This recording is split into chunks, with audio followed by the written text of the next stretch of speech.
प्रत्येक प्रेक्षक हे साऊथ इंडस्ट्रीला ॲप्रिशिएट करतं की लाईक त्यांचं ट्रीटमेंट, त्यांची टेक्निक, त्यांची कन्सेप्ट्स. तर ह्या गोष्टी मला असं वाटतं मराठीमध्ये का नसाव्यात, किंवा मराठी फिल्म करत करत आपण मराठी फिल्म करतोय पण ती गोष्ट मराठीमध्ये का फील येऊ नये, किंवा मराठी फिल्ममध्ये का तशी ट्रीटमेंट नसावी, तशी टेक्निकल का नसावी.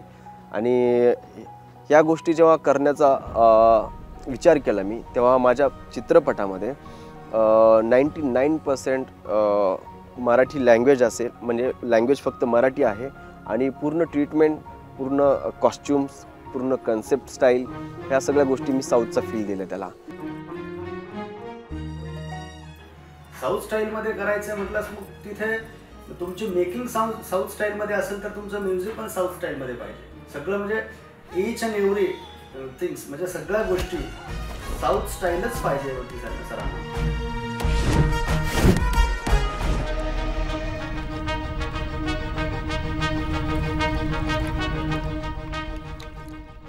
काही कलाकारांसोबत काम करता वेळेस जो अनुभव असतो तो नक्कीच वेगळा असतो, आणि प्रत्येक अभिनेत्याला दरवेळेस एक गोष्टीतनं म्हणा किंवा वेगळ्या कन्सेप्टमधनं म्हणा, वेगळ्या क्रूमधनं काहीतरी शिकायला मिळतं. तसंच मला या चित्रपटामध्ये काम करता वेळेस खूप चांगले अनुभव आले. जसं अनंताला मला तयार करण्यासाठी, किंवा अनंता हा खऱ्या लाईफमध्ये अनंता हा असा नाही आहे, त्याच्याकडे आणि अनंता आणि निगेटिव्ह कॅरेक्टर प्ले करणं हे तुम्ही पाहिल्यानंतर म्हणाल की नाही, हे अशक्य गोष्ट आहे. आणि मला असं वाटतं की दिग्दर्शकाला एखादी गोष्ट जेव्हा अशक्य वाटते तेव्हा ती शक्य पडद्यावरती करताना जेव्हा तुमची मांडणी असते तेव्हा तो दिग्दर्शक कुठेतरी दिग्दर्शक असावा, ह्या थॉटचं मी आहे. पण आज मला प्रेक्षक वर्गांना जेव्हा ही गोष्ट आवडते किंवा एवढे भरभरून प्रेम करतात त्या अनंता कॅरेक्टरवरती,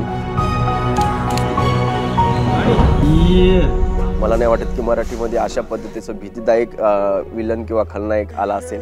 कुणाचा मान तर कुणाचा सन्मान. अनंताच्या हत्याराला फक्त रक्ताचीच शान. जो अनंताच्या विरोधात जाईल ना त्याला अनंत कच्चा काही, नाहीतर हे असं होईल. समजलं का?